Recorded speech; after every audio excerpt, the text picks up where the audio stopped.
Hey guys, once again we are back with another horror tale. तो आज की ये जो मुझे कहानी लिख भेजी है, ये मुझे लिख भेजी है बिट्टू ने। So thank you very much Bittu for sharing your story with us. तो चलिए आज की इस कहानी को शुरू करते हैं। बिट्टू एक पढ़ा लिखा लड़का जो कभी भी किसी भी तरीके के अंधविश्वास पर भरोसा नहीं किया करता था। लेकिन आज इस घटना से बिट्टू के पिताजी के साथ कुछ ऐसा हुआ जिससे उनकी तबीयत बहुत ज़्यादा बिगड़ गई और बिट्टू के भाई की जान चली गई। ये बात है 1992 से 1993 के बीच की, जब बिट्टू और बिट्टू का परिवार एक किराए के घर में रहा करता था। और बिट्टू के पिताजी ने जिंदगी भर की कमाई हुई पूंजी से एक जमीन का टुकड़ा खरीदा अपना घर बनाने के लिए। बिट्टू के पिताजी का सपना था कि उनका खुद का एक अपना घर हो। और अब बिट्टू बताता है जैसे जैसे उसके पिताजी ने घर बनाने के लिए जमीन तो ले ली, लेकिन जैसे ही उन्होंने घर बनाने की शुरुआत की तो वहाँ एक रामलाल नाम का व्यक्ति रहा करता था, जिसके हाव भाव से वो बिट्टू और बिट्टू के परिवार वालों को ठीक नहीं लगता था। अब एक दिन रामलाल बिट्टू की माँ के पास आकर बोलता है बिट्टू की माँ को कि आप लोगों ने मेरे साथ ठीक नहीं किया। अब बिट्टू की माँ रामलाल से पूछती है क्यों, क्या हुआ, हमने ऐसा क्या कर दिया। अब तभी रामलाल बोलता है ये जमीन मैं अपने बेटे के लिए खरीदना चाहता था। अब ये बात सुनकर बिट्टू की माँ ने रामलाल से कहा भैया अगर आप वाकई में ये ज़मीन खरीदना चाहते हैं तो आप एक काम कीजिए, इस ज़मीन की कीमत जो थी वो आप हमें दे दीजिए और हमसे आप ये ज़मीन खरीद लीजिए। लेकिन यार रामलाल गुस्से में थोड़ा बड़बड़ाते हुए बोला जब मैं इस ज़मीन को उचित दाम में खरीदने के लिए तैयार था तब आपके पति का इस ज़मीन को ज़्यादा भाव में खरीदना मेरे लिए उचित नहीं था। अब इतना बोलकर रामलाल वहाँ से चला गया। और बिट्टू ये भी बताता है तब से रामलाल के परिवार और इस बिट्टू के परिवार के बीच में एक दुश्मनी सी बन गई थी। और बिट्टू ये भी बताता है जब ये छोटे हुआ करते थे तो इन्हें इन सब के बारे में ज़्यादा कुछ पता नहीं होता था। अब कुछ महीने बाद बिट्टू का जब ये घर बनकर तैयार हो जाता है तो अपनी फैमिली के साथ यहाँ सब लोग शिफ्ट हो जाते हैं। यहाँ बिट्टू के पिताजी का जो सपना था वो सपना पूरा हो चुका था, उनका एक खुद का घर। अब इन्हें खुद के घर में रहकर खुशी तो हो रही थी, लेकिन इन्हें ये नहीं पता था ये खुशी केवल चंद दिनों की है। अब बिट्टू ये भी बताता है लगभग गृह प्रवेश के 1 महीने बाद बिट्टू की माँ को घर के बाहर कुछ जंगली फूल और कुछ खून की बूंदें दिखाई देती हैं। ऐसा इन्हें 3-4 दिन लगातार देखने को मिला। और ये सारी चीज़ें देखने के बाद इन सब लोगों ने इस पर भरोसा नहीं किया, क्योंकि ये जादू टोना या किसी भी प्रकार के अंधविश्वास पे भरोसा नहीं किया करते थे और इन चीज़ों को नज़रअंदाज करने लगे। सोचा शायद कोई इनके साथ मजाक कर रहा है और या ऐसे ही कोई डराने की कोशिश कर रहा है। अब यहाँ इन्हें इनके नए घर में 3 महीने बीत चुके थे और यह बिट्टू का परिवार 1993 नए साल में कदम रख चुका था। एक दिन रात को लगभग बिट्टू को 3 बजे अपने घर से पत्थर गिरने की आवाज़ सुनाई दी। मानो 4-5 पत्थर बिट्टू के घर पर एक साथ फेंके गए हों। एक साथ इतने सारे पत्थरों के गिरने के कारण बिट्टू समझ नहीं पाया था ये पत्थर किस दिशा से फेंके गए हैं। थोड़ी सी जांच पड़ताल के बाद ये पता लगा कि ये पत्थर हमारे पड़ोसी दिनेश के घर से फेंके गए हैं। दिनेश जो कि रामलाल का खास दोस्त हुआ करता था। अब अगले दिन बिट्टू और उसके परिवार वालों ने दिनेश के घर जाकर दिनेश से साफ साफ पूछा तो दिनेश ने स्वीकार कर लिया था हाँ ये पत्थर उसी ने फेंके थे। जब बिट्टू के परिवार वालों ने दिनेश से जानना चाहा कि ऐसा करने के पीछे उसका क्या कारण था तो उसने कुछ भी नहीं बताया। और अब यहाँ बिट्टू के परिवार वालों ने पुलिस को कॉल कर बुलाया और यहाँ दिनेश के खिलाफ FIR दर्ज कर दी और पुलिस दिनेश को अरेस्ट करके थाने में लेकर चली गई। लेकिन वो होता है ना हमारे देश में बहुत कुछ हम कानून के हाथ में ना थमाकर हम खुद ही चीज़ों को संभाल लेते हैं। इसी तरीके से कुछ बिट्टू के परिवार वालों ने किया। अब दिनेश का परिवार और उसके दोस्त बिट्टू के घर पर आने लगे, दरखास्त करने लगे कि वो ये FIR वापस ले ले। यहाँ बिट्टू के पिताजी ने उनकी ये बात मान ली और जो FIR थी वो वापस ले ली। और अब यहाँ दिनेश थाने से बाहर आ चुका था और बिट्टू के पिताजी ने जो पत्थर थे वो घर से उठाकर बाहर फेंक दिए थे। सिर्फ बिट्टू के पिताजी ने ही उन पत्थरों को हाथ लगाया था। फिर उसी हफ्ते रविवार के दिन रात को 3 बजे बिट्टू के पिताजी को रात को भयंकर पेट दर्द शुरू होने लगा। वो दर्द इतना ज़्यादा भयंकर था कि बिट्टू और बिट्टू के परिवार के लोग बिट्टू के पिताजी को आधी रात में ही सरकारी अस्पताल लेकर पहुंचे। अब डॉक्टर ने उन्हें कुछ पेन किलर दे दिया और कुछ दवाइयाँ लेने को बोले। अस्पताल में एडवांस सुविधाएं ना होने के कारण डॉक्टर ने भी केवल अंदाज़ा लगाया और बोला पेट में अल्सर है, इसीलिए शायद इनको इतना भयंकर पेट दर्द शुरू हुआ है। अब बिट्टू के पिताजी को सुबह घर लेकर आया जाता है और उन्हें पेन किलर दे देकर उनके दर्द पर काबू करने की कोशिश की जाती है और कुछ दिन बाद वो दर्द खत्म हो जाता है। अब यह इतिहास फिर से दोहराया। अगले हफ्ते रविवार के ही दिन रात को 12:30 बजे बिट्टू के पिताजी के पेट में फिर से भयंकर दर्द शुरू होने लगा। तब बिट्टू के पिताजी ने बोला उनको किसी प्राइवेट अस्पताल में ले जाया जाए। अब बिट्टू और उसके परिवार वाले पिताजी को प्राइवेट अस्पताल में ले जाने लगे। दर्द इतना ज़्यादा था कि सहन से बाहर था। बिट्टू के परिवार वाले बिट्टू के पिताजी को नोएडा के स्कॉट हॉस्पिटल में लेकर चले गए और यहाँ बिट्टू के पिताजी को 2 दिन रखा गया और इनके साथ ही साथ बहुत सारे टेस्ट हुए, जैसे urine test, blood test, sonography, x ray, इस तरीके के काफ़ी सारे टेस्ट हुए। ये सभी टेस्ट होने के बाद बिट्टू के पिताजी की रिपोर्ट में आया जो इनका गॉल ब्लैडर है वो ठीक तरीके से काम नहीं कर रहा है। पर ये किस कारण हुआ था ये तो डॉक्टर भी नहीं बता पा रहे थे। डॉक्टर ने तुरंत ही ऑपरेशन करके गॉल ब्लैडर को निकालने की बात की, पर बिट्टू के पिताजी आज से पहले कभी पेट की बीमारी से नहीं जूझना पड़ा। वो इस तरीके की रिपोर्ट को देख के थोड़ा हैरान थे और अपने बेटे बिट्टू को बोलने लगे कि वो इस रिपोर्ट को किसी दूसरे अस्पताल के डॉक्टर को दिखाएं, क्योंकि बिट्टू के पिताजी को उस हॉस्पिटल की रिपोर्ट्स पर शक था। अब बिट्टू के पिताजी को हॉस्पिटल से डिस्चार्ज तो कर दिया गया था, लेकिन उन्होंने कभी उस रिपोर्ट को किसी दूसरे डॉक्टर को किसी दूसरे हॉस्पिटल में दिखाया ही नहीं। अब घर आने के कुछ हफ्तों बाद उनकी भूख धीमे धीमे मरने लगी। वो कुछ खा नहीं रहे थे, कुछ पी नहीं रहे थे, उनकी तबीयत धीमे धीमे बिगड़ने लगी। अगर थोड़ा बहुत कुछ खा भी लेते तो वो उल्टी करके बाहर निकाल दिया करते थे। अब एक दिन बिट्टू की मम्मी की सहेली बिट्टू के घर आई, तब उन्होंने बिट्टू के पिताजी की ये हालत देखी तो उन्होंने बिट्टू की माँ को बोला कि शायद ये कोई जादू टोने की वजह से ऐसा हुआ है। तो इतना सुनकर बिट्टू की माँ बोलती है कि अब मैं क्या करूँ।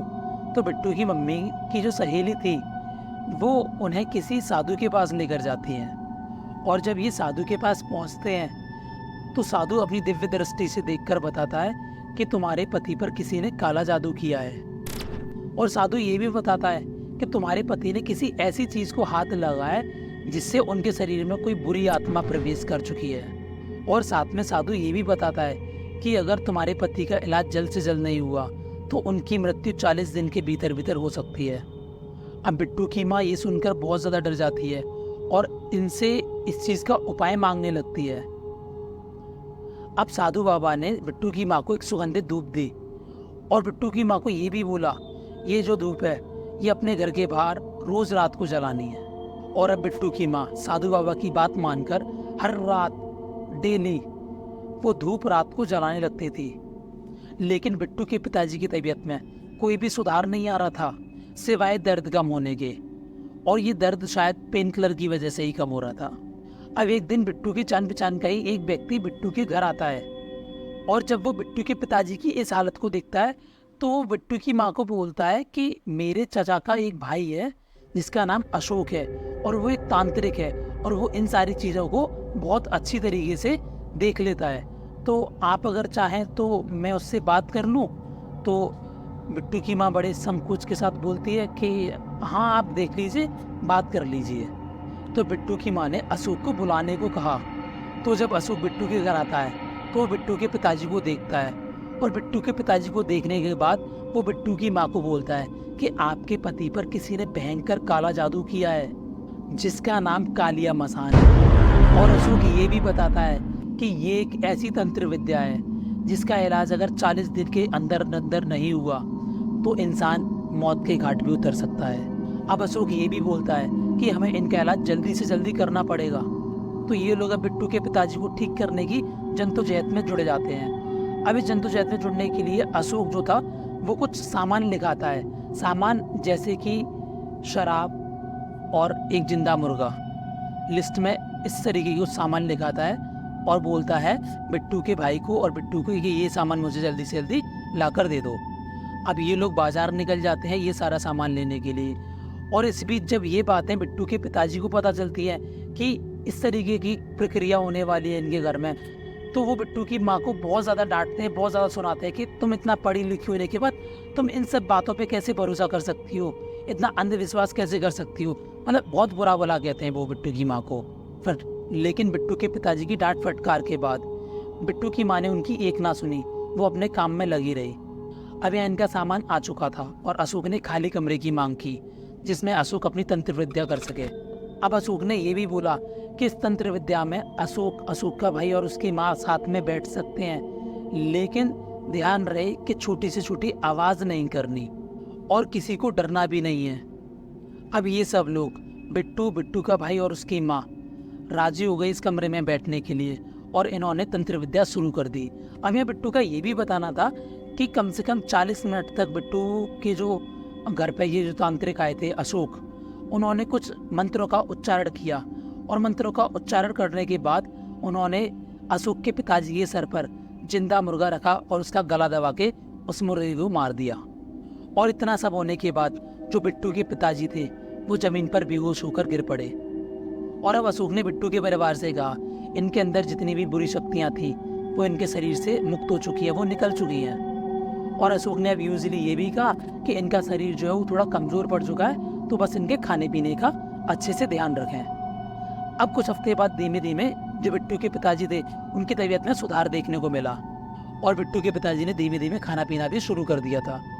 अब ये सारी एक्टिविटीज़ होने के बाद बिट्टू के मन में एक ख्याल आने लगा कि क्या इन सब के आगे विज्ञान भी फेल है।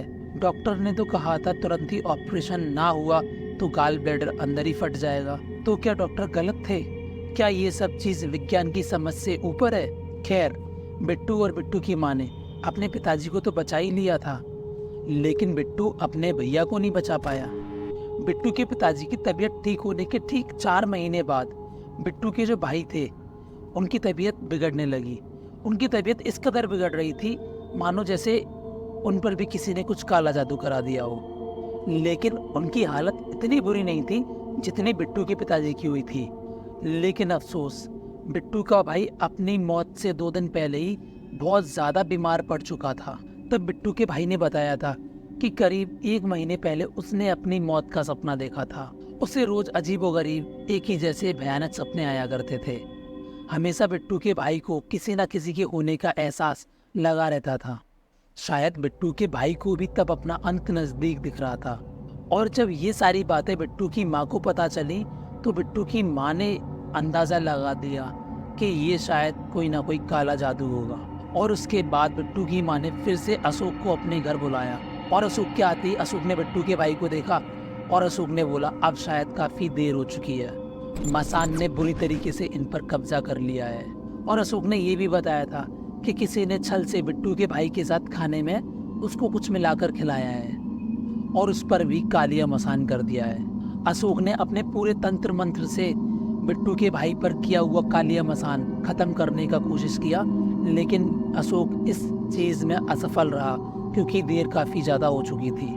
और बिट्टू का ये भी बताना था कि उसके भाई को ऐसे सपने दिखाई देते थे कि उसकी 39 दिन बाद मृत्यु तय है, मतलब उसकी 39 दिन बाद मृत्यु हो जाएगी। और सबसे आश्चर्यचकित बात तो ये थी कि बिट्टू के भाई की मृत्यु के सपने बिट्टू के परिवार में हर किसी को आ रहे थे, लेकिन इस चीज़ को इन लोगों ने आपस में डिस्कस करना ठीक नहीं समझा। जब ये सारा कांड हो गया उसके बाद इन्होंने इस चीज़ को फैमिली में डिस्कस किया था। इस कालिया मसान काले जादू का एक लक्षण ऐसा भी है कि सपने में इंसान को उसका खुद का काल दिखाई देता है। अब बिट्टू और उसका परिवार आज तक नहीं समझ पाया कि बिट्टू को किसने क्या खिलाया था, जिसके कारण बिट्टू का भाई आज इस दुनिया में नहीं रहा। लेकिन बिट्टू और उसके परिवार को पूरा शक था कि इस सब के पीछे किसका हाथ है। अब बिट्टू और बिट्टू के परिवार वाले लोग कभी दोषी को कानून के सामने नहीं ला पाएंगे, क्योंकि कानून कभी काले जादू को मानता ही नहीं है।